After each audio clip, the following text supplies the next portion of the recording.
കുമാരേട്ടാ, നിങ്ങളൊന്നും കൂടെ നോക്കിയേ. ജമാലേ, നമ്മുടെ കയ്യിലുള്ളതും പെടയ്ക്കണ നോട്ട് തന്നെയാ. പക്ഷെങ്കിലേ നിങ്ങള് മുതലാളിയാണ്. അത് ശരിയാ. മുതലാളിമാരുടെ കയ്യിൽ നിന്നും വരുത്തന്മാരുടെ കയ്യിൽ നിന്നും കിട്ടുന്ന വരുമാനം ഉണ്ടാവോ നിങ്ങളുടെ കയ്യിൽ? എല്ലിന് പലമുള്ള ആണിന്റെ സുഖം ഉണ്ടല്ലോ, അത് അവിടെ കിട്ടില്ല. അമ്മേനെ പെങ്ങളെ തിരിച്ചറിയാത്ത ചെറ്റാള്.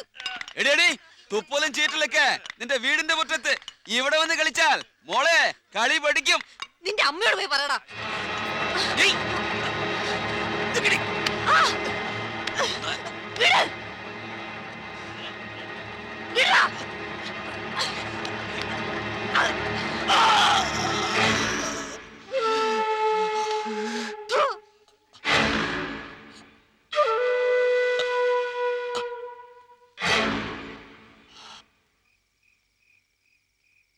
നിനക്കെന്നത് എന്ത് പറ്റി? ഒന്നാമതേ മരമോന്ത, അത് കേറ്റിയും കൂടെ പിടിച്ചാല്. മുത്തശ്ശി, ഇനി അവളുടെ നല്ലത് കേട്ടാലേ മുത്തശ്ശിക്ക് ഊണ് സുഖാവൂ. ഇതെന്ത് കൂട്ടാനാടി ഇത്? ഇത്തിരി മീന ഇറച്ചിയെ തിന്നിട്ടുള്ള കാലം മറന്നു. ഹായ്, ഇറച്ചി തിന്നാൻ പറ്റിയ ഒരാള് ചോറ് തിന്നണ ഐസ് ഫ്രൂട്ട് തിന്നണ പോലെയാ. പിന്നെ എനിക്ക് തിന്നാൻ കുഴപ്പമൊന്നുമില്ല. എന്റെ കഴുത്ത് നീ കഴിച്ചു വിടില്ലടി നിന്നെ. ആരാ? എന്താടി ഒച്ചയാക്കൊന്നില്ലാത്ത? അതാ തമിഴനാ, എന്തേലും പറഞ്ഞു പൊയ്ക്കോട്ടെ. അകത്തെ ആരാണ് കേട്ടേക്കണേ? മോളെ,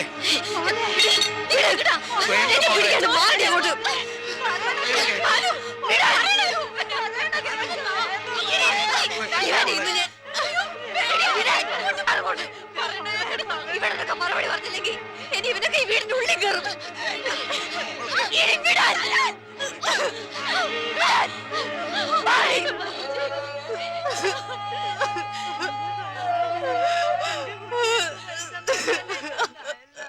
നിന്നെ പട്ട പകൽ ഞാൻ കൊണ്ടുപോവും ആളുകളുടെ മുന്നിൽ കൂടെ.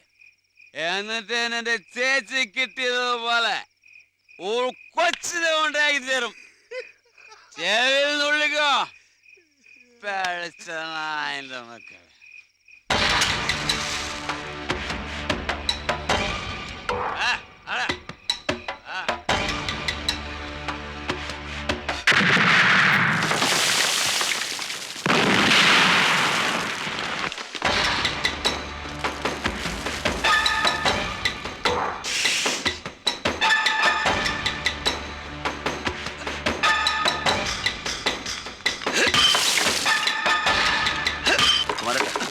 ഒരു മിനിറ്റ്. പെൺകുട്ടികളോട് അനാവശ്യം പറയുകയും കാട്ടുകയും ചെയ്തിട്ട് രാത്രി കള്ളം കുടിച്ച് അവരുടെ വീട്ടിൽ ചെന്ന് വഴക്കുണ്ടാക്കുകയും കുട്ടി ഉണ്ടാക്കുകയെന്നൊക്കെ പറയണത് ശരിയാണോ കുമാരേട്ടാ? കുമാരേട്ടനും ഇല്ലേ പെങ്ങന്മാര്? അത് ചോദിക്കാൻ നീ ആരടാ? ഞാൻ ആരും ആയിക്കോട്ടെ, ആണുങ്ങളില്ലാത്തൊരു പാവപ്പെട്ട വീട്ടില് ഒരു വിഷമവും പ്രശ്നങ്ങളൊക്കെ ഉണ്ടാവുമ്പോ സഹായിക്കേണ്ടത് നാട്ടുകാരായ നിങ്ങളൊക്കെ അല്ലേ? അതിനു പകരം അവിടെ കയറി എല്ലിന്റെ ബലം കാണിക്കുന്നത് ആണുങ്ങൾക്ക് ചേർന്ന പണിയാണോ കുമാരേട്ടാ? പോലീസ് സേവയ്ക്ക് വന്നവ അത് കഴിഞ്ഞ് പോക.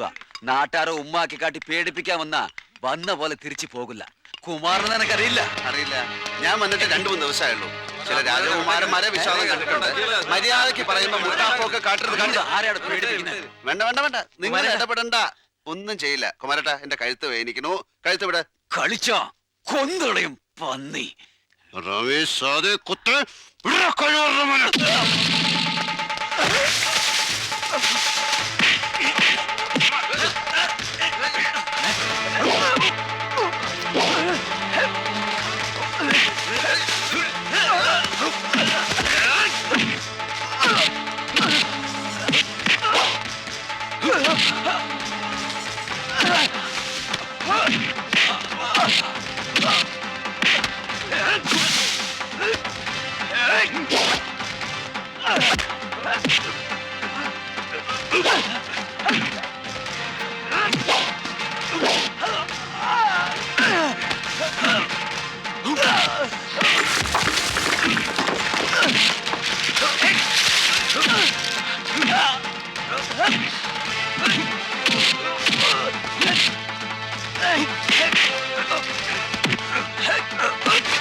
കുമാരേട്ടാ, അപ്പൊ ഞാൻ പറഞ്ഞു വന്നത് എന്താന്ന് വെച്ചാ, പാവങ്ങളാ, ജീവിച്ചു പോയിക്കോട്ടെ.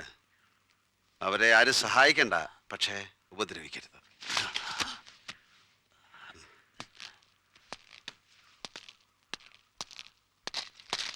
അതേ,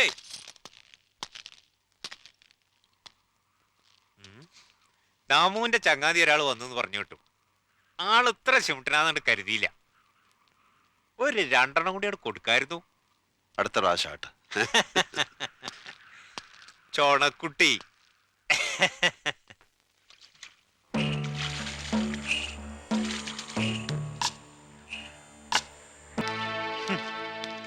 എന്നാലും എന്നെ എങ്ങനെ ഒരു പുലിവാല് പിടിപ്പിക്കേണ്ടിയിരുന്നില്ല. എന്റെ സങ്കടം കണ്ടിട്ടാ ഞാൻ ഇതിലൊക്കെ കയറി ഇടപെട്ടത്. അതിപ്പോ എനിക്കൊരു കോടാലിയായി. ദാ സകലൊന്നും എന്റെ കൊങ്ങയ്ക്ക് കയറി പിടിക്കുക. എന്താ തങ്കപ്പ നേരെ? ഒന്നും അറിയാത്ത പച്ച പാവം. എടി, നിന്നെ ആലോചിച്ചിട്ടൊന്നുമല്ല. ഇങ്ങനെ ഒരു മര്യാദക്കാരനായതുകൊണ്ടാ ഒരു ഒത്തുതീർപ്പിന് സമ്മതിച്ചത്. അല്ലെങ്കിൽ കൊടുത്ത കാശ് വാങ്ങിക്കാനും ഞങ്ങൾക്കറിയാം. നിങ്ങൾ എന്താ പറയണെന്ന് എനിക്ക് മനസ്സിലാവണില്ല. ഞാൻ എഴുതി തന്നത് 3 കൊല്ലത്തിനുള്ളിൽ തരാന്നല്ലേ? ഇപ്പൊ കൊല്ലം 1 കഴിഞ്ഞുള്ളൂ. ആ കൊല്ലക്കണക്കൊക്കെ അവിടെ ഇരിക്കട്ടെ. ദാമോദരന്റെ കാശ് കിട്ടിയപ്പോ ആദ്യം ഭൂമിയുടെ കടം തീർത്തു. എടി, ഞങ്ങളുടെ കാശും കാശാ. നിങ്ങൾ എന്തായി പറയണേ? ഇത് ലേലത്തിന് വെച്ചിരിക്കുക. ഏട്ടന്റെ കാശൊന്നും കിട്ടിയിട്ടില്ല. ആ ബോംബെക്കാരന്റെ ലക്ഷങ്ങളുണ്ട്, പിന്നെ കാശിനാണോടി പഞ്ഞം? ദേ, എന്റെ മുറ്റത്തൊന്ന് ചെറ്റത്തനം പറഞ്ഞ എന്റെ സ്വഭാവം മാറൂട്ടോ. എടി, കൈ കിടന്ന് കാശെടുത്ത് നിന്റെ ഏട്ടന് കൊടുത്തിട്ട് ആ കാശ് ചോദിക്കാണ് നിന്റെ മുറ്റത്ത് വന്നത്, അല്ലാണ്ട് മറ്റേനല്ല. അലമ്പുണ്ടാക്കരുത്. പിന്നെ അവിടെ നാക്കിന്ന് വീണത് കണ്ടില്ലേ നായിന്റെ മോള്?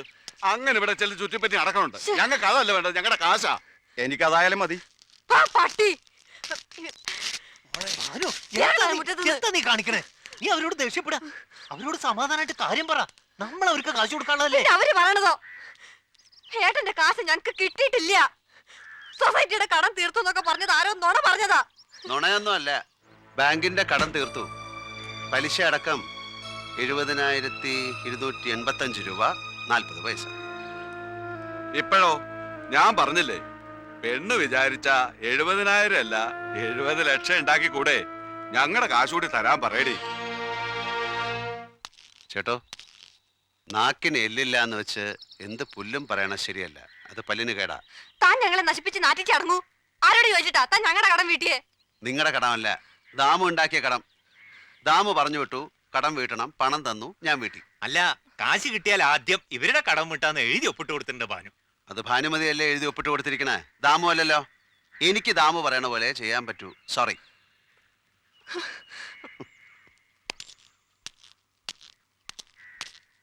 നിങ്ങൾക്ക് എല്ലാവർക്കും കൂടെ എത്ര രൂപ തരാനുണ്ട്? 5ഉം 10ഉം ആയിട്ട് 40,000 രൂപ അതിന്റെ പലിശയും. 100ക്ക് 10 വെച്ച്. അത് പള്ളി പറഞ്ഞാ മതി. അത് കൊള്ളപ്പലിശയാ. ബാങ്ക് പലിശ തരും. എൻ്റെ കയ്യിൽ കുറച്ച് കാശ് കൂടിയുണ്ട്, ഒരു 25,000 രൂപ. അത് വേണമെങ്കിൽ തരാം. വേണോ? ബാക്കിയോ? ബാക്കി ഒരു 6 മാസത്തിനകം ഞാൻ തന്നെ തരാം. അതിനു മുമ്പ് നിങ്ങൾ തിരിച്ച് ബോംബെക്ക് പോയില്ലേ? ഞാൻ എങ്ങോട്ട് തിരിച്ചു പോകണമെന്ന് നിങ്ങളാണ് തീരുമാനിക്കുന്നത്. ഞാൻ പറഞ്ഞത് സമ്മതമുള്ളവർക്ക് എൻ്റെ കൂടെ വരാം. വരുന്നില്ലേ?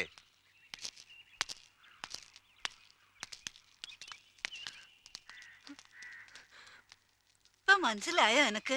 ദാമ അങ്ങനെ നിങ്ങളെ വിഷമിപ്പിക്കൊന്നും ഇല്ല. ഏട്ടന്റെ കയ്യിൽ ഇത്രയും കാശുണ്ടായിരുന്നെങ്കിൽ പിന്നെ എന്തിനാ? എനിക്ക് മനസ്സിലാവണില്ല. അയാള് നമുക്ക് ഗുണല്ലേ ചെയ്തിട്ടുള്ളൂ. ഒന്നും ആലോചിക്കാണ്ട് ദാമു എന്തെങ്കിലും ചെയ്യും. അയാളെ എത്രയ്ക്ക് വിശ്വാസം ഉണ്ടാവും?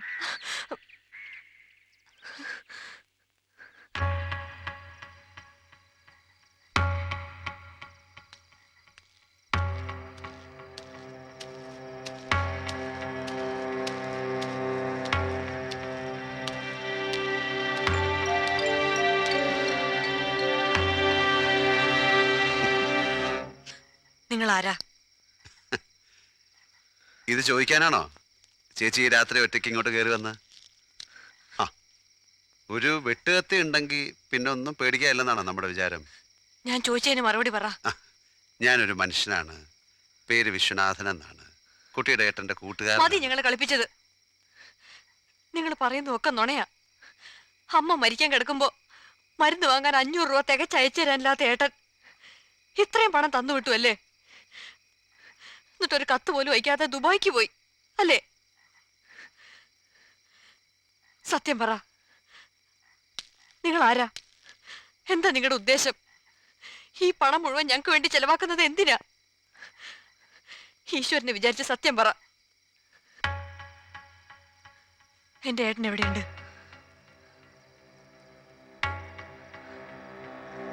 പറയൂ, ഏട്ടൻ എന്തെങ്കിലും പറ്റിയോ?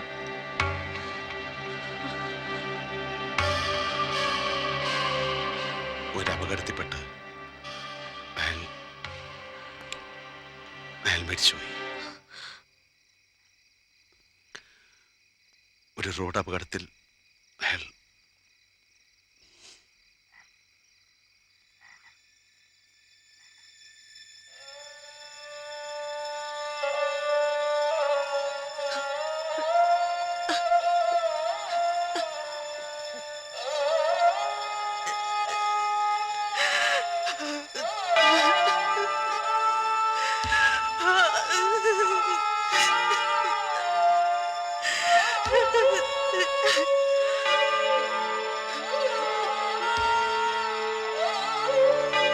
ഞാനിവിടെ വന്ന് ചെയ്തതെല്ലാം ദാമുവിന് വേണ്ടിയിട്ടാണ്.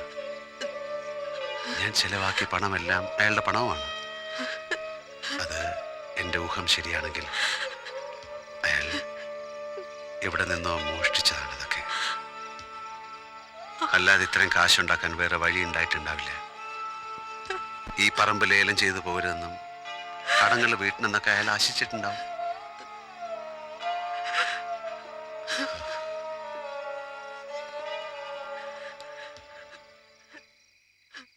അയാൾ വിചാരിച്ചതൊക്കെ ചെയ്യാൻ പറ്റിയെന്നാണ് എനിക്ക് തോന്നുന്നത്.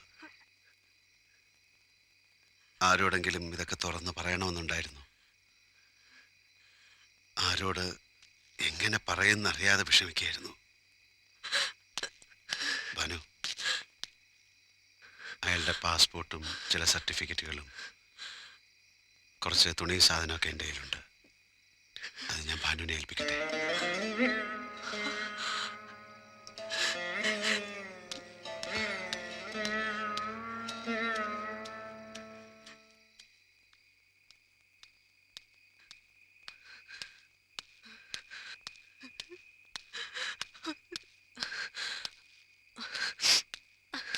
ഭാനു, സുമേച്ചിക്ക് പറയാൻ അവകാശമൊന്നുമില്ല. എന്നാലും സുമേച്ചിക്ക് പറ്റിയത് നിനക്ക് പറ്റരുത്.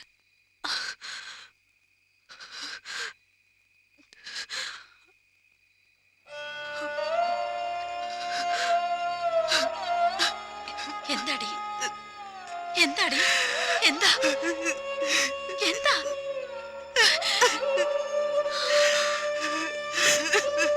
അനു, എന്താടി മോളെ? സ്നേഹിക്കരുന്നല്ല സുമേച്ചി പറഞ്ഞത്.